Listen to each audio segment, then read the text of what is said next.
canal De Olho na Lei, sejam muito bem-vindos a mais um vídeo sobre direito constitucional. E hoje nós vamos falar sobre um tema muito importante, um tema recente, o tema do momento, que envolve, na verdade, a prisão do deputado Daniel Silveira, efetivado na madrugada desta quarta-feira, dia 17 de fevereiro. Então sejam todos bem-vindos, vamos comentar este tema de grande importância para o direito constitucional, para as garantias dos parlamentares, para quem estuda direito processual penal, para quem está estudando a política. Então, um tema sempre muito sensível, sempre muito importante, porque envolve o exercício da atividade parlamentar. Então, para você ter mais vídeos como esse, se inscreva no canal, ative o sininho das notificações, curte, compartilhe esse vídeo para que mais pessoas possam saber, para que mais pessoas que estejam estudando possam ter acesso a esse conhecimento. Então, vamos falar aqui sobre a prisão do Daniel Silveira e os aspectos jurídicos que envolvem a prisão do parlamentar, tá certo? Vamos lá então, como muita gente já sabe, no dia de ontem, dia 16 de fevereiro de 2021, o deputado Daniel Silveira postou um vídeo em que estava ofendendo a honra, a dignidade e o respeito de alguns ministros do Supremo Tribunal Federal, e inclusive incitando o emprego de processos violentos para a derrubada de alguns desses ministros, para ataques à Suprema Corte. Daniel Silveira, que já vem sendo investigado em um inquérito envolvendo a difusão de notícias falsas e ataques à honra e à respeitabilidade dos ministros do Supremo Tribunal Federal. Então, diante desse vídeo, o ministro Alexandre de Moraes foi comunicado, ele que é o relator do inquérito das fake news, foi comunicado a respeito do conteúdo desse vídeo e, diante dessa situação, determinou a prisão em flagrante do parlamentar pela prática, em tese, de alguns delitos descritos na Lei de Segurança Nacional, que é a Lei número 7.160 de 1983. Vamos então examinar os delitos que são imputados ao deputado? O artigo 17 da Lei de Segurança Nacional nos diz: tentar mudar, com o emprego de violência ou grave ameaça, a ordem, o regime vigente ou o Estado de Direito. A pena é de reclusão de 3 a 15 anos. O parágrafo único: se do fato resulta lesão corporal grave, a pena aumenta-se até a metade. Se resulta morte, aumenta-se até o dobro. O artigo 18. Tentar impedir, com o emprego de violência ou grave ameaça, o livre exercício de qualquer dos poderes da União ou dos Estados. A pena é de reclusão de 2 a 6 anos. O artigo 22. Fazer em público propaganda. Inciso 1. De processos violentos ou ilegais para a alteração da ordem política e social. Inciso 4. De qualquer dos crimes previstos nesta lei. A pena é de detenção de 1 a 4 anos. O artigo 23. Incitar. Inciso 1. A subversão da ordem política e social. Inciso 2. A animosidade entre as Forças Armadas ou entre estas e as classes sociais ou as instituições civis. Inciso 4. A prática de qualquer dos crimes previstos nesta lei. A pena é de reclusão de 1 a 4 anos. O artigo 26 finalmente nos diz: caluniar ou difamar o presidente da República, ou do Senado Federal, ou da Câmara dos Deputados, ou do Supremo Tribunal Federal, imputando-lhes fato definido como crime ou fato ofensivo à reputação. A pena é de reclusão de 1 a 4 anos. Parágrafo único. Na mesma pena incorre quem, conhecendo o caráter ilícito da imputação, apropala ou divulga. Quando nós estamos diante de uma hipótese de prisão de parlamentar, o primeiro tema que vem à nossa mente diz respeito às imunidades parlamentares, mais especificamente em relação ao alcance da imunidade parlamentar. Imunidade parlamentar que está prevista no artigo 53, caput da Constituição, que assim dispõe: os deputados e senadores são invioláveis civil e penalmente por quaisquer das suas opiniões, palavras e votos. Nós temos duas espécies de imunidade parlamentar: a imunidade material e a imunidade formal. A imunidade material está ligada justamente a esta inviolabilidade, a esta impossibilidade de o parlamentar, no exercício da sua função, ser perseguido civil ou penalmente por suas opiniões, por suas palavras e por seus votos.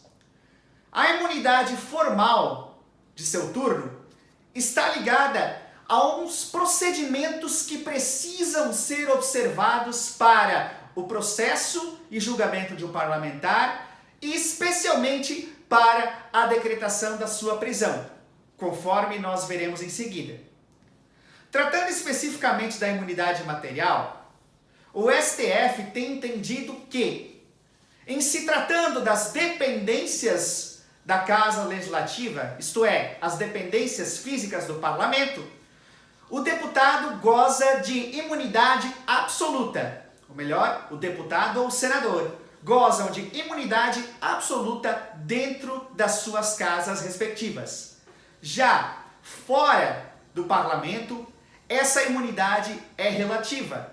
Afinal, ela não pode ser utilizada como escudo para a prática de crimes. E no caso que nós estamos analisando, o deputado Daniel Silveira proferiu palavras fora do parlamento. Por isso que se entendeu ser o caso de se relativizar essa imunidade parlamentar. Então, vamos agora tratar de outro ponto. Será que os deputados ou senadores podem ser presos no curso do mandato antes de eventual sentença penal condenatória? Podem sim, em apenas uma hipótese: a hipótese de flagrante por crime inafiançável. Ou seja, somente em se tratando da prática de um delito inafiançável e em caso de flagrante delito é que se pode prender um parlamentar no curso do mandato antes do trânsito em julgado de uma sentença condenatória. E ainda assim, essa prisão precisa ser comunicada à Casa Legislativa correspondente, Câmara ou Senado, para que essa casa, por maioria absoluta dos seus membros, decida em votação aberta a respeito da necessidade de continuidade ou relaxamento da prisão. Então agora, vamos mais um pouco tratar do caso concreto.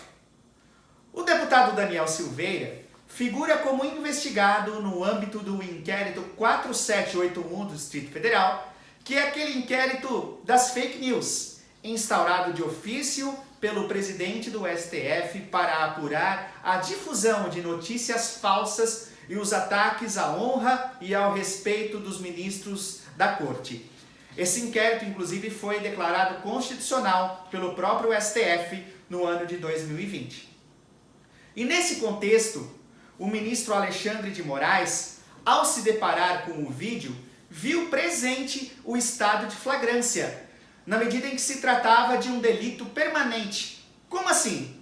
Esse delito vinha sendo praticado sempre que esse vídeo pudesse ser visualizado e pudesse ser compartilhado por qualquer pessoa que a ele tivesse acesso. Por isso que ele visualizou a permanência de modo a justificar o estado de flagrância que autorizaria a prisão do parlamentar. E a questão da fiança? Como é que fica a questão da fiança? Porque, em si mesmo, esses delitos não são considerados inafiançáveis. Nós temos lá o racismo, nós temos lá os crimes hediondos, nós temos lá a envolvimento de grupos armados, civis ou militares contra a ordem democrática, a ordem social e o Estado democrático. São os delitos expressamente considerados inafiançáveis. Então, o que acontece neste caso? Temos uma regra no artigo 324, inciso 4 do Código Penal, segundo a qual não é cabível a concessão de fiança caso estejam presentes os requisitos para a decretação da prisão preventiva. Ou seja, se um magistrado verificar que seria o caso, em circunstâncias normais, de se conceder, de se decretar a prisão preventiva, não há cabimento de fiança para o caso, de modo que, nesta hipótese específica, o crime passa a ser inafiançável. Então, o ministro Alexandre de Moraes viu presentes requisitos para a decretação da prisão preventiva, o artigo 312 do Código Penal, especialmente a ordem pública e social, e em função disso, vislumbrando a impossibilidade de concessão de fiança, determinou a prisão do parlamentar, o que foi referendado na tarde de hoje pela unanimidade dos ministros do Supremo Tribunal Federal. Então, aí está a justificação para a prisão do deputado Daniel Silveira, mesmo no curso do mandato. E agora, então, segundo os procedimentos constitucionalmente previstos, vai haver uma deliberação pela Câmara dos Deputados. A Câmara que vai decidir sobre a necessidade de continuidade da prisão ou de soltura do parlamentar, em decisão tomada com votação aberta pela maioria absoluta de seus membros. Vamos aguardar o que vai acontecer então, se o deputado vai permanecer preso ou se será imediatamente solto conforme a decisão a ser tomada pelos parlamentares.